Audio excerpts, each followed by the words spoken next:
Believe it or not, a strong, virtually unshakable belief in an uncertain outcome creates an edge in your favor.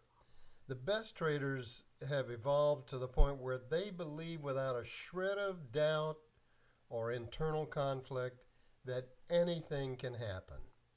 They don't just suspect that anything can happen or give lip service to the idea.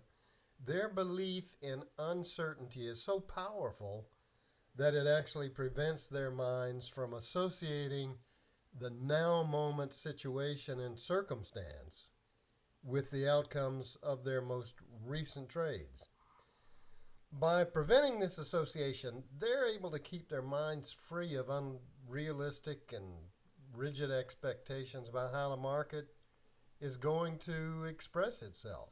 Instead of generating the kind of unrealistic expectations that more often than not result in both emotional and financial pain, they've learned to make themselves available to take advantage of whatever opportunities the market may offer in any given moment. With the perspective of making yourself available, you know that your edge places the odds of success in your favor, but at the same time, you completely accept the fact that you don't know the outcome of any particular trade. By making yourself available, you consciously open yourself up to find out what will happen next instead of giving way to an automatic mental process that causes you to think you already know. Even with all this uncertainty as a backdrop, you want your mind and the market to be in sync. You want to be in a mental space where you're doing more than just reading the collective mind of the market. You're also in complete harmony with it. If this sounds a bit mystical to you, ask yourself, how is it that a flock of birds or a school of fish can change direction simultaneously? I know that you've probably seen that at least one time in your life. There must be a way in which these birds or these fish are linked to one another. If it's possible for people to become linked in the same way, then there will be times when information from those with whom we are linked can and will bleed through to our consciousness. However, you aren't either fish or fowl, and setting up the kind of mental conditions most conducive to experiencing this seemingly magical synchronicity between you and the market is no easy task. There are two mental hurdles to overcome. The first is the focus of what I'm talking about right now, learning how to keep your mind focused in the now moment opportunity flow. In order to experience synchronicity, your mind has to be open to the market's truth from its perspective. The second hurdle has to do with the division of labor between the two halves of our brain. The left side of our brain specializes in rational thought based on what we already know. The right side specializes in creative thought. It's capable of tapping into an inspiration, an intuition, a hunch, or a sense of knowing that usually can't be explained at a rational level. By definition, true creativity brings forth something that didn't previously exist. There's an inherent conflict between these two modes of thought in that the rational, logical part will almost always win unless we take specific steps to train our mind to accept and trust creative information. There are few things in life more frustrating than recognizing the possibilities evident from a hunch, an intuition, or an inspired idea and not taking advantage of that potential because we talked ourselves out of it. I realize that what I've just said is still much too abstract to implement on a practical basis. So I'm going to take you step by step through what it means to be completely focused in the now moment opportunity flow. My objective is that by the time you've understood this part of the lesson and the next one, you'll completely understand why your ultimate success as a trader cannot be realized until you develop a resolute, unshakable belief in uncertainty. The first step on the road toward getting your mind and the market in sync is to understand and accept the psychological realities of trading. Most people who go into trading think that being a trader is synonymous with being a good market analyst. This couldn't be further from the truth. Good market analysis can certainly contribute to and play a supporting role in your success, but it doesn't deserve the attention and importance that most traders mistakenly attach to it. You must adapt your thinking to a number of realities. Operating efficiently in an environment that has qualities, traits, or characteristics that are different from what you're used to requires some adjustments or changes in the way we normally think about things. If you were to travel to an exotic place with certain objectives or goals to accomplish, the first thing you'd do is familiarize yourself with the local traditions and customs.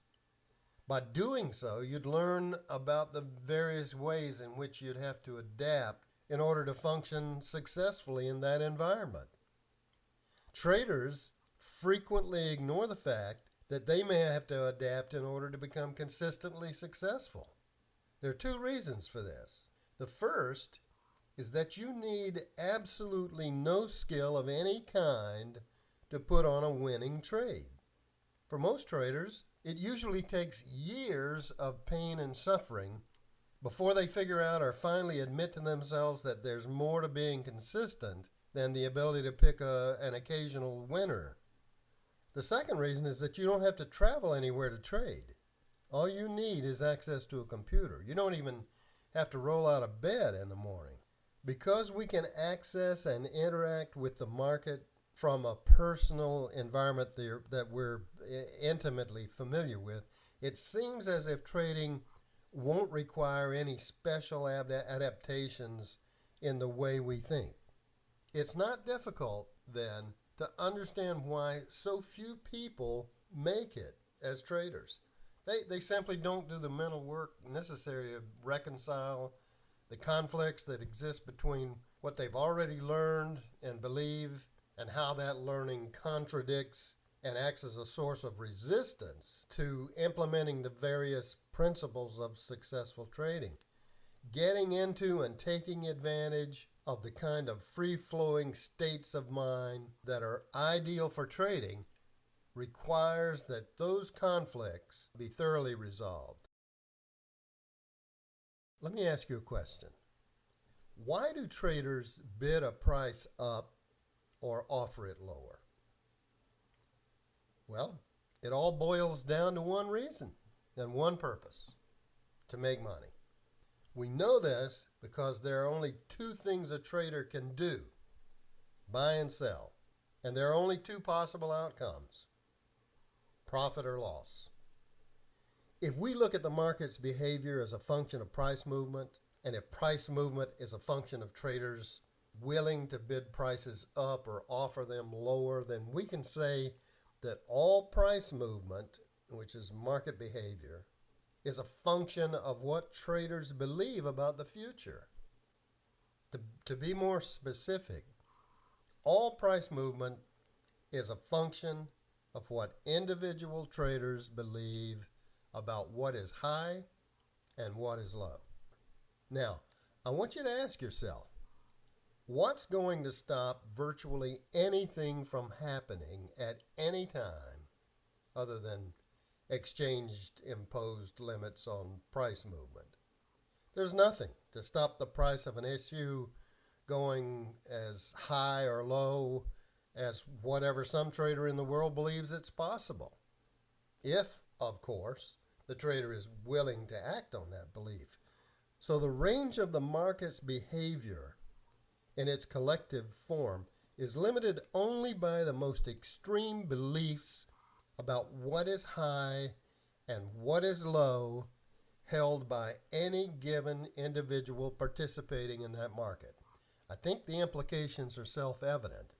There can be an extreme diversity of beliefs present in any given market in any given moment, making virtually anything possible. There's so much we don't know, and we'll never know unless we learn how to read minds.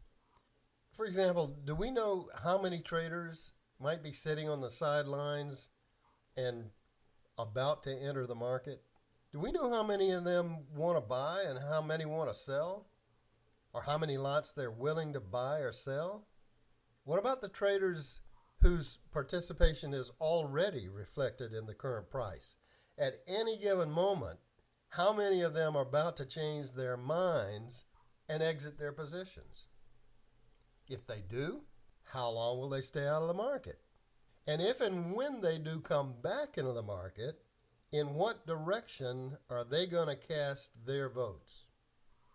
When we look at the market from this perspective, it's easy to see that every potential trader willing to express his belief about the future becomes a market variable. On a more personal level, this means that it only takes one other trader anywhere in the world to negate the positive potential of your trade. Put another way, it takes only one other trader to negate what you believe about what is high and what is low. That's all. Only one. This is the hard, cold reality of trading that only the very best traders have embraced and accepted with no internal conflict. How do I know this? Because only the best traders consistently predefine their risks before entering a trade. Only the best traders cut their losses without reservation or hesitation when the market tells them the trade isn't working. And only the best traders have an organized, systematic money management regimen for taking profits when the market goes in the direction of their trade. So by establishing a belief that anything can happen, you'll be training your mind to think in probabilities. This is by far the most essential as well as the most difficult principle for people to grasp and to effectively integrate into their mental systems. Everybody is looking for a secret, the secret to trading. If there is such a thing as a secret to the nature of trading, this may be it.